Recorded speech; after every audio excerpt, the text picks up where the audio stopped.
Please help me in welcoming the amazing Lauren Violet.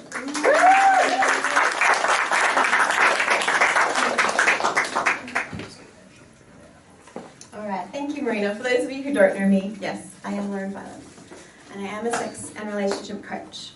And my area of speciality in that field is all things darkness and taboo things.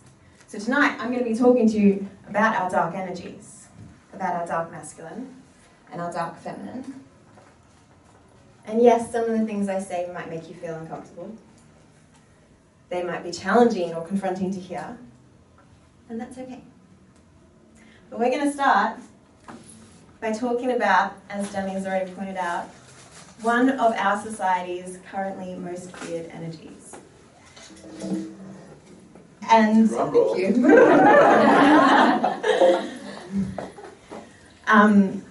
And toxic masculinity is kind of become a bit of a little buzzword in mainstream society and mainstream media.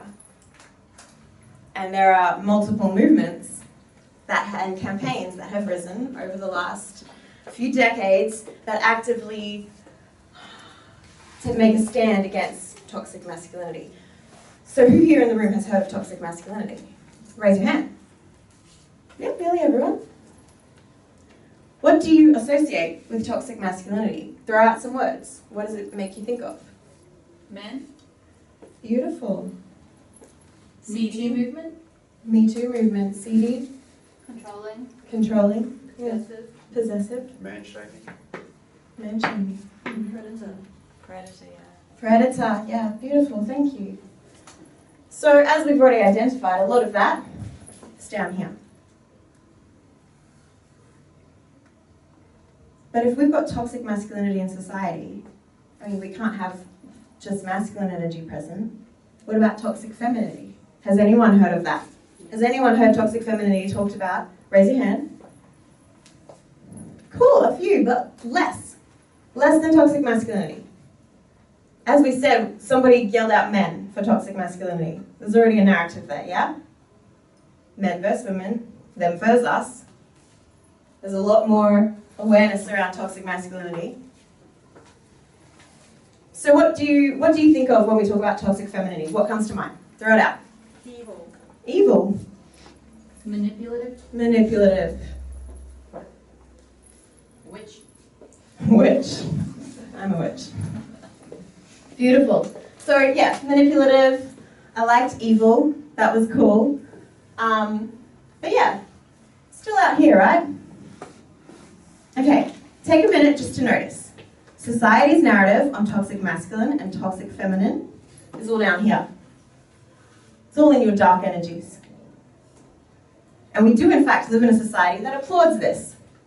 It's still toxic or unhealthy or disconnected, but this stuff gets celebrated. Oh my gosh, you are such a good person because you put everyone else before you. You give all the time, you're of service all the time, always helping people, bravo.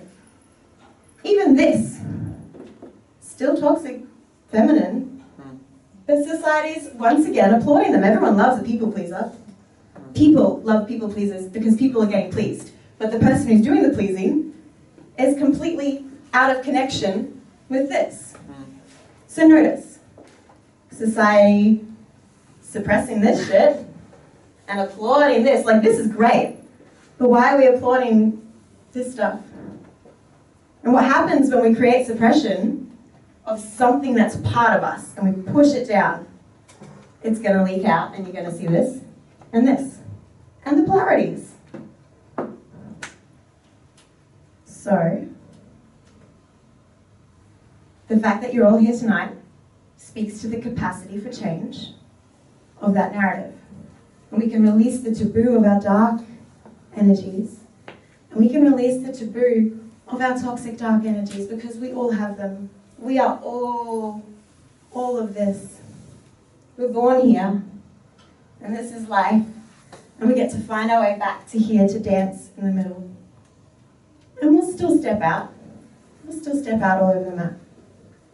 But we have to start releasing the taboo of having the toxic energies present in our life. recognizing where have they been present, where have they played out, how have they played out, why. My earliest memory of myself being in my dark, like my toxic dark masculine, is when I was 7 years old. And there was this boy at school, and we were really good friends. We used to get married at lunch. He used to write me love notes and give me gifts. Very sweet. And one day I decided I wanted to chase him down and kiss him. I was coming from there. My intention was coming from here. I wanted to be the hunter, and I wanted to chase down my prey and ravish him with my divine and delicious dark love. The boy said no, so he verbally denied me permission. I had no consent, and then he also ran away from me, so he physically removed himself from the situation. And that's when I switched into here. I chased him down. I was taller than him, faster than him, stronger than him, and I chased him down. I pinned him up against a wall, and I kissed him, and he had nowhere to go. The poor boy was still trying to escape. And then I let him go, and I chased him down again, and I pinned him again, and I did it again. And it kept going. Cat and mouse game.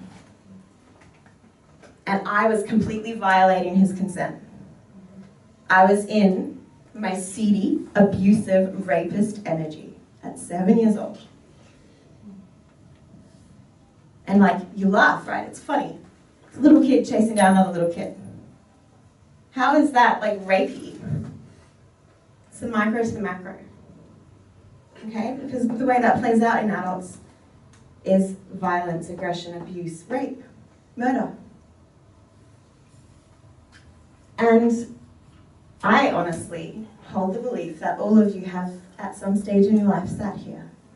Whether it was chasing down a kid, or punching another kid in the playground, or pushing someone over, or taking something from them, taking their lunch. Or even as a parent, smacking your child. This energy is seeking physical power over. So once I had that reference point, I got to explore, well, what would it be like if I was in my dark masculine, but with an open heart? Because that's the difference between in here and out here. Out here, someone's in fear and in hurt, and they're essentially using the dark masculine energy to try and protect their heart. They're very closed off. But if we can open our heart and sit in here, it turns into sharing power with.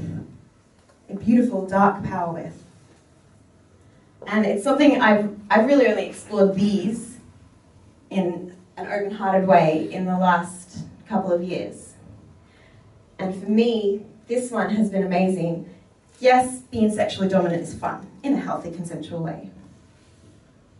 But for me, the biggest way that I connect to my dark masculine is to penetrate the bullshit.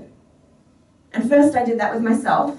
I did it internally. I had to penetrate a lot of bullshit stories that I was holding on to about myself and beliefs that I had about myself and life.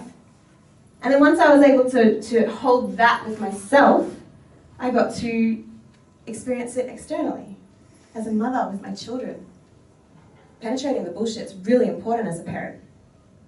As a coach with my clients, penetrating the bullshit and not tolerating the stories, really important, really strong, really loving. And this is also what's taught a lot in business. Every single business course that I've done or sales training has been about hunting your clients, chasing them down and ravishing them with your own brand of magic. It can be really beautiful. I actually have a much stronger feminine huntress, dark feminine huntress, and that's how I get all my clients. But before I could even get there, I had to explore and acknowledge and connect to how was I doing it in a toxic, shattered, disconnected way. And when I first stepped into this work, I was like, no, I've never been a seductress. No, that's not me. So I thought the seductress was sexy. She was all about looking sexy and sex appeal. And I literally grew up for the first 25 years of my life believing that I couldn't be sexy. I wasn't allowed to be, and I definitely wasn't. But the more I learnt about it and explored it within myself, I used this my entire life. And I did it by masquerading as light, right? Because the seductress is not just about being sexy, it's about being desirable. It's let me lure you in by being desirable so that I can manipulate you and use you and get what I want from you. And I did this my whole life by like, look what a good person I am, look how good my energy is, look how good you feel around me. So that I'd lure them in, you feel good around me, I'd lure them in, and then it would be like I would use them for what I wanted from them.